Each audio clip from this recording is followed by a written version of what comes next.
My dad came here at 16, 17 years old and not knowing a lick of English, and was able to turn that within 10 years, 12 years of his life to starting a company.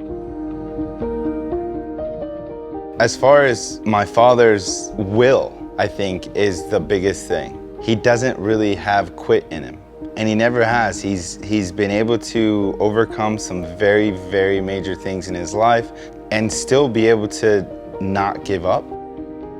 The year that we started the company, we got into a real bad car accident as a family. Fast forward a year later, he and I are in different hospitals. He could have just, thrown in the towel, said, hey, I'm done, I can't work. But he said, nah, I can't do that, so I need to go back to work. And when I say my mom and dad started the company, my mom was literally the person, this was before cell phones, who was in an attic telling him what she could see up there, and he was telling her how to fix things. He was able to, as a guy learning English, to facilitate some amazing relationships that he still holds to this day. He knew how to create relationships and hold on to them. So I have customers that I've been with it all the way from the beginning. I believe the reason that was because they like my service, they like being honest, come along and say, hey, this is what you need, and give them many options, tell them the truth. Hey, this is what you got wrong, but you can go this way. That was one of the most important things, be honest and tell the truth. We are in the customer service business. Just make sure that people were not just comfortable and we were able to take care of them, but that we left them with a smile on their face.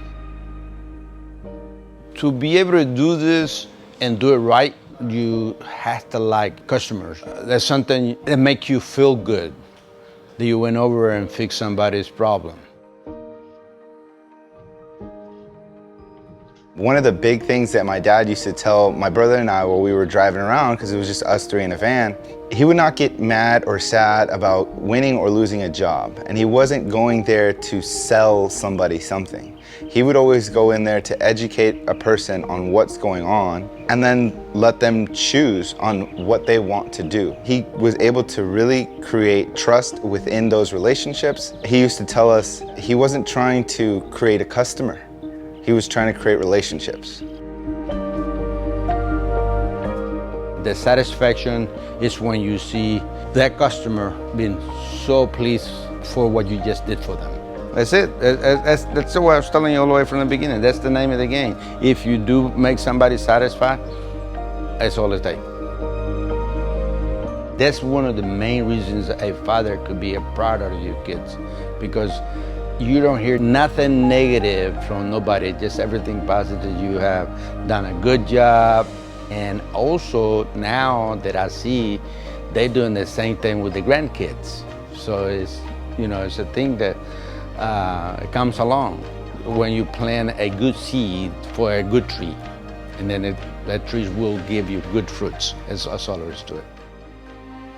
I couldn't be prouder to be his son. I say it to this day, I will forever. Everything that I know is because of him. Like anybody, I've been workaholic all my life. That's one of the biggest complaints that I hear from everybody. Hey, you ought to stop working, it's enough, But no, I feel like I still got something to give. After this business for a while, people get to know you and they keep asking you, hey, you still doing air conditioning business? Sure, it's the only thing I know how to do.